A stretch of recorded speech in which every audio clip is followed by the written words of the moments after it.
என் தொல்லைவன் எஸ்டிஆருக்கு இன்னைக்கு பிறந்த நாள். Many more happy returns of the day Silambarasan sir. ஜனவரி 31 நாங்கள் நியூ இயர் கொண்டாடணும். அதே மாதிரி உங்கள் பர்த்டேவை நாங்கள் இந்த மாதிரி செலிப்ரேஷனோட இந்த வீடியோவை நான் ஸ்டார்ட் பண்ணுறேன். அண்ட் முடிஞ்ச அளவுக்கு எல்லாருமே நம்ம கான்டென்ட்டை பார்த்து எல்லாருக்கும் ஷேர் பண்ணுங்க. அப்படியே பேக் ஆன் ஒஃபீஷியலுக்கும் தண்ணிக்காட்டு ராஜா ஸ்பீக்கிங்க்கும் சப்ஸ்கிரைப் பண்ணிடுங்க. லிங்க்கு கார்ட்ஸில் ஆட் பண்ணுறேன். இந்த வீடியோ வந்து ஸ்கிப் பண்ணாம பாருங்க, அப்பதான் நான் என்ன விஷயம் சொல்றேன்னு உங்களுக்கு புரிய வரும். அனைவருக்கும் வணக்கம். நான் உங்கள் அருண் மனோஜ்குமார். நீங்கள் பார்த்து கொண்டிருப்பது back on official YouTube channel. ரொம்ப நாள் கழிச்சு நம்ம அந்த கான்டென்ட்டை போடுறோம். அதுவும் எதிர்நீச்சல் தொடர்கிறது சீரியல் பற்றி ஒரு 1 வீக் எபிசோட்ஸ் பற்றி ஓவராலாக டிஸ்கஸ் பண்ணுவோம். ஓகேங்களா? ஆக்சுவலாக எப்படி சொல்கிறது, லாஸ்ட்டாக நம்ம வந்து பார்த்திங்க அப்படின்னா அன்புக்கரசி வீட்டில் போயிட்டு அந்த 4 கோ-சிஸ்டர்ஸும் போய் ஈஸ்வரி வந்து அவங்கக்கிட்ட பேசி கன்வின்ஸ் பண்ணலான்னு ட்ரை பண்ணுறாங்க. அதுவும் நம்ம அன்புக்கரசி கிட்ட போய் கன்வின்ஸ் பண்ணலான்னு ட்ரை பண்ணும் பொழுது ஒரு ட்விஸ்ட்டு. பாக்கியலட்சுமியில் மையுவா நடித்த பொண்ணு தான் இந்த எதிர்நீச்சல் தொடர்கிறதுல அன்புக்கரசி ரோலில் பண்ணுறாங்க. ரொம்ப அன்பாக அடக்கமாக ரொம்ப அப்படியே எப்படி சொல்கிறது, பார்க்கறதுக்கு ரொம்ப வெள்ளந்தியாகவும் ரொம்ப அப்பாவியாகவும் இருக்கிற பொண்ணாக இருக்கிறாங்க. அந்த மயுங்கிற கேரக்டர் வந்து கொஞ்சம் மெச்சூர்டாக இருக்கும், அதே சமயத்தில் அதுவும் கொஞ்சம் அப்பாவியாக இருக்கும். இருந்தாலும் இந்த எதிர்நீச்சல் தொடர்கிறதுல கேரக்டரை கரெக்டாக சூஸ் பண்ணியிருக்காங்க அப்படிங்கிற மாதிரி எனக்கு தோணுச்சு. அந்த பொண்ணுக்கிட்ட எக்ஸ்பிளைன் பண்ணுறப்ப அந்த பொண்ணு வந்து அப்படியே சிரிச்சுட்டு போகுது. ஏன்னா இது இவங்க ஏதோ சொல்கிறாங்க, அது நமக்கு புரிய மாட்டேங்குதே அப்படிங்கிற மாதிரி. ஓகேங்களா? ரைட்டு.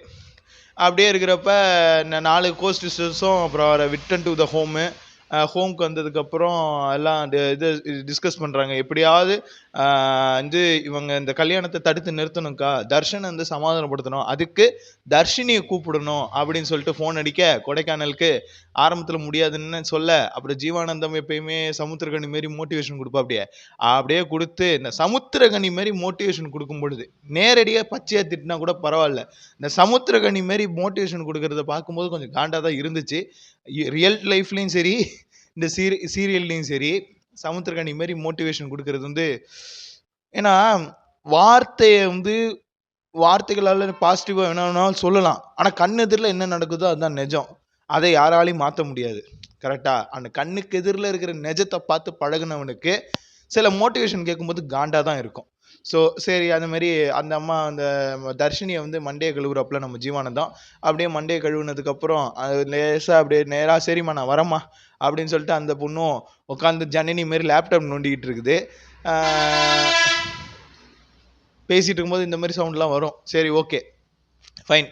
இப்படி இருக்கிற ஒரு பக்கம் போக, மீன்வைல் நம்ம சக்தி அவர்கள் என்ன பண்ணுறாப்புல, நேராக ஆதிகுணசேகரன்ட்ட அழைச்சிட்டு போகிறாப்புல நம்ம தர்ஷனுக்கிட்ட அழைச்சிட்டு போகிறப்ப, டேய் நீ என் கூட பிறந்த தம்பியை தான்டா நான் பார்த்தேன், வந்து லாஸ்ட்டாவது ஜெயிலுக்கு போகிறதுக்கு முன்னாடி உங்களையெல்லாம் கட்டி பிடிச்சிட்டு போடுறா, அட்டனோட பாசத்தை புரிஞ்சிக்காத தம்பியாக இருக்கேடா அப்படி இப்படின்னு அவன் ஒரு மாதிரி வில்லனிசம் டைலாக் போட்டு என்னென்னமோ பேசி பார்க்குறான். கடைசியில் பருப்பு வேகலை. ஆனால் இங்கே தான் ட்விஸ்ட்டு. கதிர் வந்து அப்பப்போ பணம் அரேஞ்ச் பண்ணி தர்றாப்புல, அது எப்படி அரேஞ்ச் பண்ணுறான் அப்படிங்கிறத சக்தி வந்து ஒரு கிணற தாண்டிட்டான். அதை தெரிஞ்சுக்கிட்டான்.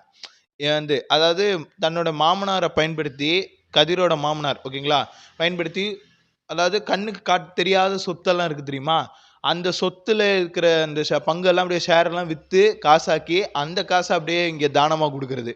அதாவது இன்னும் சொல்லப்போனால் அந்த மாமனாரோட மாஸ்டர் பிளான், எப்படியாவது இவனோட சொத்தை வந்து காலி பண்ணணும் அப்படிங்கிறதுக்காக கதிரை வச்சு நல்லா மண்டையை கழுவி அந்த மாதிரி ஒன்று பண்ணியிருந்தாங்க. நம்ம ஆல்ரெடி அதை பற்றிலாம் பேசியிருந்தோம். அதை வந்து சக்தி கொஞ்சம் கொஞ்சமாக கண்டுபிடிச்சிட்டு வரான்.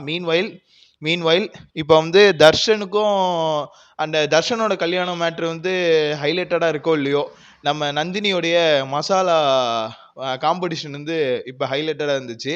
அது பார்த்திங்க அப்படின்னா நந்தினி வந்து ஜெயிச்சிடுறாங்க. ஓகேங்களா?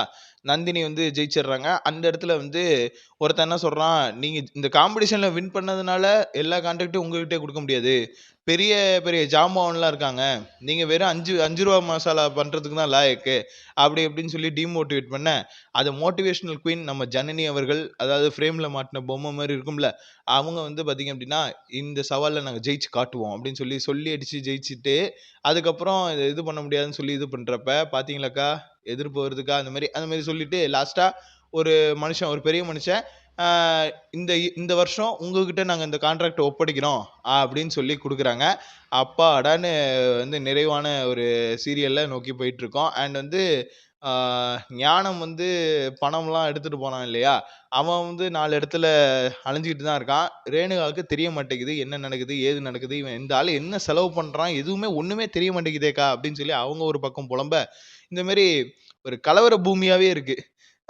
ஆதி குணசேகரன் எப்படியாவது வெளியில வந்தே ஆகணுங்கிற குறியில இருக்கிறான். இந்த அறிவுக்கரசி கேரக்டர் வந்து பாத்தீங்க அப்படின்னா கல்யாணத்தை நடத்தியே ஆகணும், ஏதாவது அது இதுன்னு ஏதாவது மாத்தி சொல்லிடுவாங்களோன்ட்டு இது பண்ணிட்டு இருக்குது. ஒரு பக்கம் விசாலாட்சி வந்து கண்ணு தெரியாம கண்ணாடி போட்டுட்டு இருக்குது. மீன்வயல் ராமேஸ்வரம் போற பிளான் என்ன ஆச்சுன்னு தெரியல. ஓகேங்களா, அது மாதிரி தர்ஷனுடைய ஒரு காலேஜ் லவ்னு ஒன்று இருக்கு, ஒரு லவ் ட்ராக் மாதிரி விட்டாங்க. அது இந்த இதில் வருமா இல்லை அது வந்து சும்மா அந்த பிரியாணியில் போட்ட லவங்கப்பட்ட மாதிரி அப்படி தூக்கி எறியப்படுமா அப்படிங்கிறது தெரியல. ஓவராலாக எபிசோட் பார்க்கும் பொழுது கதை வந்து ஏதோ ஒரு எப்படி சொல்றது, லாஸ்ட் ஒரு 10 எபிசோடுக்கு முன்னாடி உள்ள இதை எடுத்து அப்படியே 20வது எபிசோட்ல கனெக்ட் பண்ணுவாங்க. டக்குன்னு ஒரு கனெக்டை போடுவாங்க.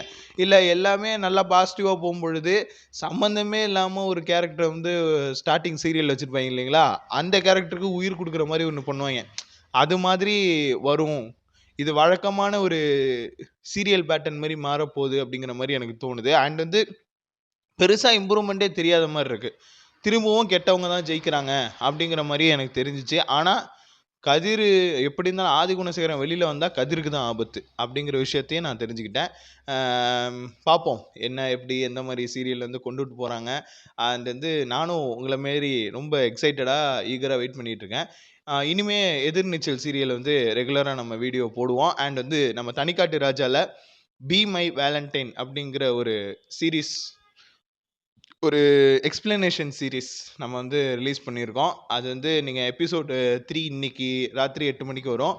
தனிக்காட்டு ராஜாவுடைய சேனல் லிங்க்கும் அதோடைய பாட்காஸ்ட் லிங்க்கும் நான் வந்து டிஸ்கிரிப்ஷனில் ஆட் பண்ணுறேன். முடிஞ்ச அளவுக்கு உங்கள் ஃப்ரெண்ட்ஸ் அண்ட் ஃபேமிலி மெம்பர்ஸ் எல்லாருக்குமே ஷேர் பண்ணுங்கள். நம்ம சேனல் இது வரைக்கும் சப்ஸ்கிரைப் பண்ணாதவங்க சப்ஸ்கிரைப் பண்ணிடுங்க, பக்கத்தில் இருக்க பெல் பட்டனை கிளிக் பண்ணிடுங்க. மீண்டும் ஒரு அடுத்த வீடியோவில் உங்களை சந்திக்கும் வரை உங்களிடம் இருந்து விடைபெறுவது உங்கள் தனிக்காட்டு ராஜா Arun Manojkumar. This is signing off back on official. நன்றி, வணக்கம்.